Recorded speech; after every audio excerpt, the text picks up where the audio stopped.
Hey everyone, Scott here to discuss Bridget Jones, The Edge of Reason, starring Renee Zellweger, Hugh Grant, Colin Firth, Jim Broadbent, and Gemma Jones, directed by B-Band Kid Ron. Now, I have seen this movie before, not in theaters, but on when it was new on DVD at that time. And what did I think of it? Well, that's what the show's for. Let's get into it. After the endless logos, we start another year of a brand new diary of Bridget Jones, returned by Renee Zellweger, going to her parents' New Year's parties, along with her mother, returned by Gemma Jones, and father, returned by Jim Broadbent, along with her boyfriend Mark Darcy, returned by Colin Firth. While she fantasizes how they get married in a Sound of Music way, as she believes nothing can stop her except for Bridget skydiving for her work job for the TV as she's afraid of heights and can't skydive. And once again humiliates herself on live TV as she lands on a mud full of pigs. And this is done much worse than last time with the fire station. And we move on to Bridget being creepy by staring at Mark while he's asleep and gets to work as she calls Mark at work while in a meeting while on speakerphone with her, and that was stupid, and her boss Richard wants Bridget to come up with a better story as Bridget sees Daniel Cleaver, returned by Hugh Grant, on the TV, and these characters were much lesser than last time, whereas now I don't like them whereas they were mediocre last time. Mark cancels the date and goes out drinking with her friends Jude and bumps into an evil woman named saying Rebecca Gillies. Well, maybe not evil, but I don't know what her role is. Maybe we'll find out later.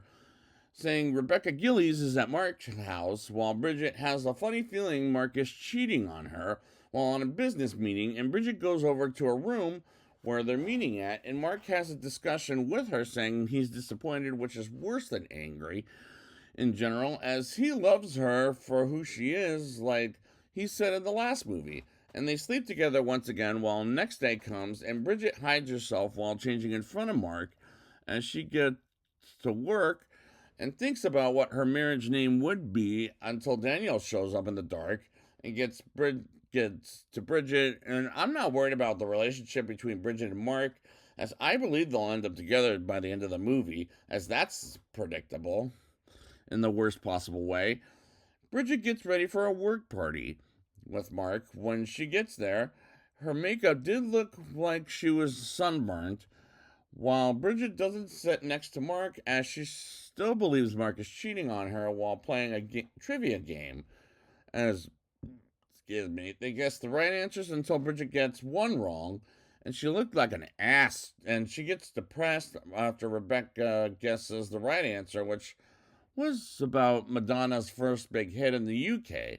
And suddenly Bridget argues with Mark, and this movie is two ratings worse than the last time, where I gave that one a 5, and this is turning into a 3, showing my hand as far as my opinion is concerned.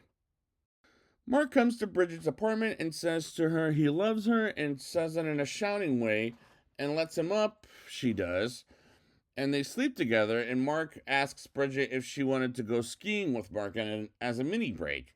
While she doesn't know about how to ski and is afraid for her life as she jumps off and skis backwards and bumps into Rebecca and is jealous again and takes off without Bridget as she skis for the Olympics, but not on purpose, and she stops at a pharmacy asking for pregnancy tests. Yet the ski scene was not funny, and I'm having a hard time with the sequel of an R rated romantic comedy. Like, I have a hard time with sequels to R rated raunchy humor kind of bullshit. And the pharmacy scene was not my favorite scene in the movie. Bridget sees if she's pregnant as Mark walks in wondering if she is, as she doesn't know yet. And they see the test and they have a talk about what the kid grows up to be, and luckily she's not pregnant yet. That's the next movie. And they get on a plane back to England, and while the next day comes and gets together, and Mark and Bridget's parents are, and they ask when the wedding day is, while they're not thinking about it yet, and they drive home to get to Mark's place. And Bridget hears Rebecca's voice in his messages and is upset if Mark is cheating on her. and talk about 3 reasons to never go out with your lover, and asks if he wants to marry her and doesn't come up with an answer, as I know where this is going, as this is going to predictable routes, which will lead to the end of the movie, which I won't get there quite yet. While Bridget walks home and thinks about her relationship with Mark, and I just don't care at the end of the day. 5 weeks later, Bridget is depressed as she breaks up with Mark, as I'm led to believe, and her mother tells Bridget she's getting remarried. Remarried.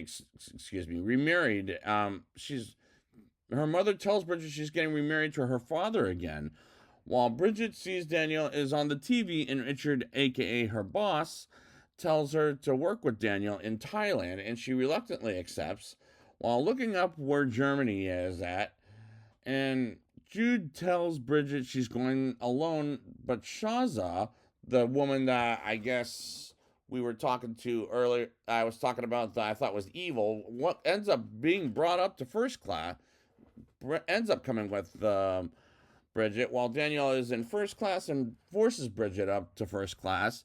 And this movie is making me sad to look at right out the bat as they get to Bangkok, Thailand.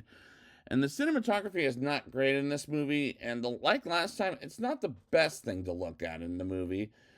Meanwhile, Bridget explores Bangkok while being filmed in national television, and they go to an island with Shaza, and it's not the most romantic movie in my opinion. Shaza meets Jed and have some fun together as she eats coked up mushrooms, as I don't know what that was for lunch, and she walks in the water and Daniel sees her there and comes up to Daniel and almost smooches him, and then he picks her up and gets her back to normal as she gets back to their hotel and goes into Daniel's room and sees a pretty looking view of the sky when it sunsets. And why the fuck is she falling for the same damn romantic situation as in this first movie?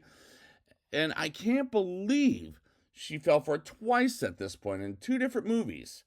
As it'll be revealed, Daniel is still a sex addict when Daniel has made an appointment with the sex slave. And Bridget is stupid enough to fall for Daniel's trick and bullshit 2 times in a fucking row. Bridget packs up to go home in UK, and Shaza, while Bridget packs a bowl that has drugs inside the bowl, while Daniel just stands by and doesn't do a damn thing, which makes me think he's a prick.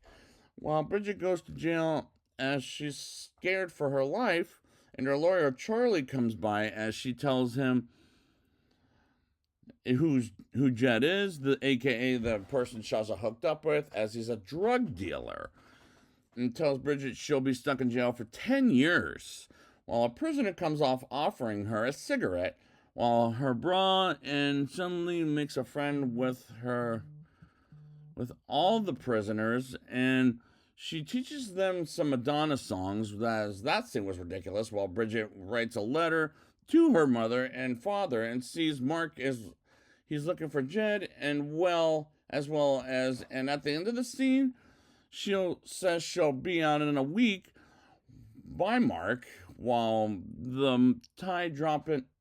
Oh my god! While they drop all the charges against Bridget, and she gets out a week later and gives the prisoners some gifts, including a bra, while she comes up with Mark not loving her anymore. And this movie is getting more cliche and more annoying. Mark confronts Daniel and asks her if she saw her, and Mark asks Daniel to step outside, and Mark drags Daniel outside and have another fight. And I thought, oh god, we're doing this again? They better not do it in the 4th movie, or else I'm gonna be really pissed in that show. And I mean really. While Bridget gets back to England and says next time I will not fuck things up with Mark, as she goes to his place and gets back to her apartment, and Jude and Shaza and her friends show up to surprise Bridget. And she learns Mark loves her, and why else would he get her out of jail? And takes a taxi cab to Mark's house, which is pretty staled. Bridget goes to Mark's place and sees Rebecca, as she's led to believe they're a couple, while Rebecca is a lesbian, as she smiled at her every time she sees her, and she lights up and she kisses Bridget in the lips, and Bridget tells her she's not a lesbian, which was so dumb in so many levels, and get in another taxi cab to her apartment, and shows up in 3 different choices of dresses as the third one is picked, and she arrives at Mark's office and gets wet twice as she runs to Mark's location to tell him she loves him and she always has and always will love him in front of Mark and Mark's other coworkers. When she stops and they talk outside and asks for Bridget's hand in marriage twice, as she didn't realize it at first, but he asks again, and the second time she accepts, and they celebrate at Bridget's parents' second wedding. And the climax was dull, as this movie is awkwardly bad. But how bad was it? Let's talk about it in a rating. I'll give this movie a 3.5 out of 10. Last time I thought the characters were mediocre, whereas this time I don't like them as much, and this is more predictable than the last time, where I gave that thing a 5, whereas this thing is getting a 3.5 out of 10 because this goes through so many predictable routes, and at the end of the day, I just don't care. This isn't the most romantic movie in my opinion, as this is too stupid to be a romantic comedy in my opinion.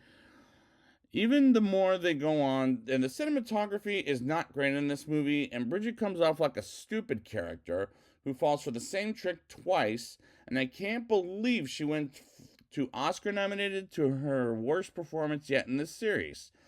I didn't find this movie as funny, sadly, as it got cliched to a point I was annoyed with it, and there were some things that were repeated in this sequel, as I'm not a fan of not only sequels to romantic comedies, but to R-rated raunchy humor kind of bullshit comedies. As like I said, this is not a funny movie. As this is a non-recommendation because this is humiliating to watch. As I don't mind movies from England, like Paddington is another series I reviewed a long time ago, and we'll get to the new movie that comes out the same day as the new Bridget Jones movie, but we'll see which one is the worst by the end of the 4th show. But this was awkwardly bad. So I'd like to thank you guys for joining me, and next time I will be back with Bridget Jones's Baby. And until then, Bridget Jones here, ready to say goodbye.